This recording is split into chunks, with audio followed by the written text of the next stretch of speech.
Karimnagar assembly నియోజకవర్గ incharge Velichala Rajender రావు Karimnagar assembly నియోజకవర్గం ఇన్ఛార్జిగా నియమితులై మొదటిసారి కరీంనగర్ కు వస్తున్న సందర్భంగా అలుగునూరు చౌరస్తా నుండి గీతా భవన్ చౌరస్తా వరకు కాంగ్రెస్ నాయకులు కార్యకర్తలతో భారీ ర్యాలీ నిర్వహించారు.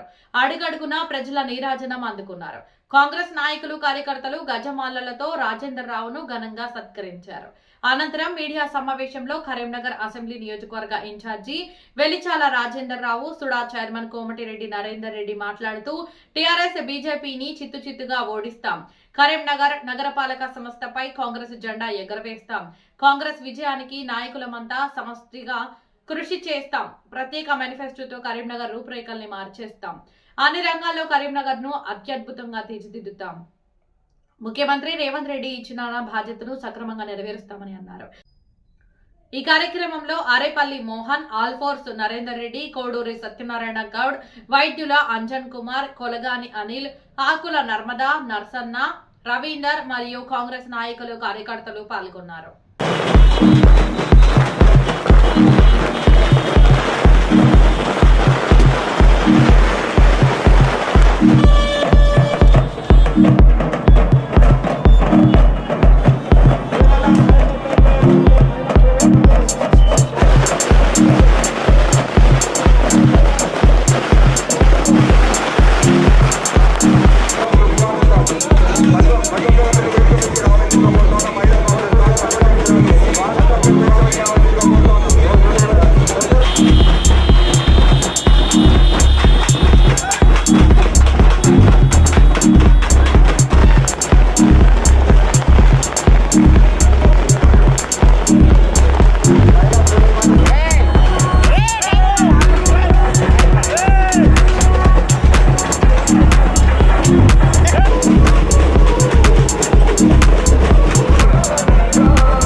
నియంత్రణ పాలనకు వ్యతిరేకంగా పోరాటం చేసిన గత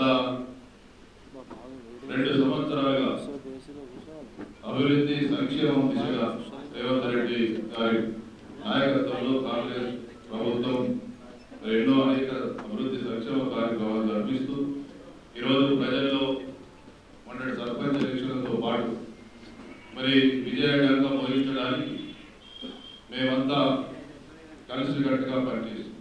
తప్పకుండా రాబోయే రోజుల్లో మున్సిపల్ కార్పొరేషన్ పై కాంగ్రెస్ జెండా ఎగరవేయడానికి శాయశక్తుల ఎవరి శక్తి యుక్తులు ఎన్ని ఉంటే అన్ని రకాలుగా మరి తప్పకుండా మున్సిపల్ కార్పొరేషన్ పై కాంగ్రెస్ జెండా ఎగరవేయడానికి కృషి చేస్తామని తెలియజేస్తూ తప్పకుండా గతంలో కాంగ్రెస్ పార్టీ జెండా కష్టపడ్డ ప్రతి నాయకుడికి కార్యకర్తలు బలమైన వ్యక్తులు ఎవరైనా వాళ్ళందరికీ కూడా పార్టీ అధిష్టానం అంతా కూడా న్యాయం చేస్తాం.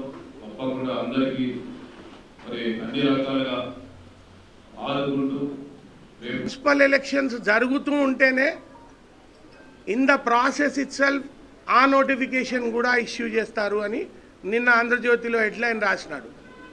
సో ఏదైనా ఫిబ్రవరి 3rd వీక్ లోపు అన్ని ఎలక్షన్స్ క్లోజ్ అవుతాయి.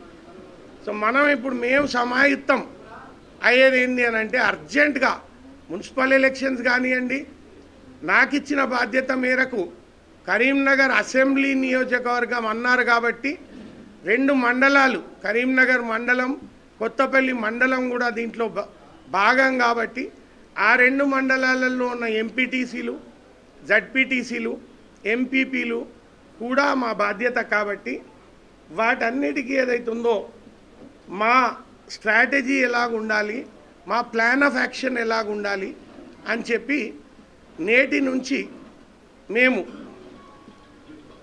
ఏం అరికలు లేకుండా, మాకు గెట్ల పంచాయతీలు లేవు అసలే. నాకు నరేందర్కు ఏటు అసెంబ్లీ కాన్స్టిట్యుయెన్సీ ఇన్ఛార్జ్ ఇచ్చిన తర్వాత కరీంనగర్ రాక సందర్భంగా కాంగ్రెస్ కార్యకర్తలు, కాంగ్రెస్ లీడర్లు మరియు ఇతర పట్టణ ప్రజలు అందరూ ఘన స్వాగతం పలికినందుకు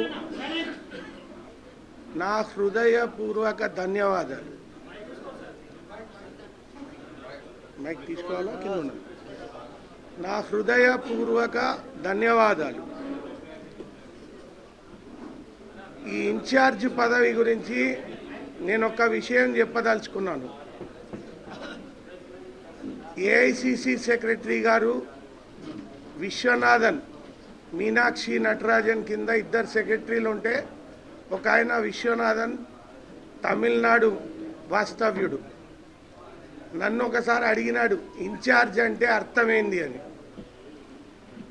అంటే మా దగ్గర ఇన్ఛార్జ్ అంటే ఓడిపోయిన ఎమ్మెల్యే క్యాండిడేట్ కానీ, ఓడిపోయిన ఎంపీ క్యాండిడేట్ కానీ మళ్ళీ కార్యకర్తలను బలోపేతం చేయడానికి, పార్టీని బలోపేతం చేయడానికి ఒక రెస్పాన్సిబిలిటీ ఇవ్వడం జరుగుతుంది అని అంటే ఆయన అన్నాడు, భారతదేశం మొత్తంలో నేను కేరళకు కూడా ఇన్ఛార్జ్ ఉన్నా, నేను 3 రాష్ట్రాలకు ఇన్ఛార్జ్ ఉంటిని ఏఐసిసి సెక్రటరీగా, ఇటువంటి సిస్టమ్ ఎక్కడ లేదు కదా అని చెప్పిండు. మా దగ్గర ఇక్కడ పెట్టినారు, ఆంధ్రప్రదేశ్ ఉన్నప్పుడే ఉండింది, ఇప్పుడు ఆంధ్రాలో కూడా ఉంది, తెలంగాణలో కూడా ఉంది అనేది ఏదైతే ఉందో ఇది రెస్పాన్సిబిలిటీయా అథారిటీయా అని అడిగిండు నన్ను. అయితే ఇది 100% రెస్పాన్సిబిలిటీ సార్, అథారిటీ ఏముంటుంది దీంట్లో, అఫీషియల్గా ఎమ్మెల్యేని అయితే కాదు. సో రెస్పాన్సిబిలిటీ ఏంటంటే కాంగ్రెస్ పార్టీ కార్యకర్తలను, కాంగ్రెస్ పార్టీ కార్యక్రమాలను సవ్యంగా ప్రజలలోకి తీసుకుపోయి కాంగ్రెస్ పార్టీని బలోపేతం చేయడము, ఇంతే సార్ ఈ ఇన్ఛార్జ్ అంటే అర్థం అని చెప్పిన. మరి ఇన్ఛార్జ్ అంటే అర్థం ఇంట అంటే ఈ రెస్పాన్సిబిలిటీ కోసము ఇది ముళ్ళ కిరీటం అన్నట్టే కదా, దీనికోసం ఇంత ఎగబడడం ఎందుకు ఎవరైనా అని అడిగిండు.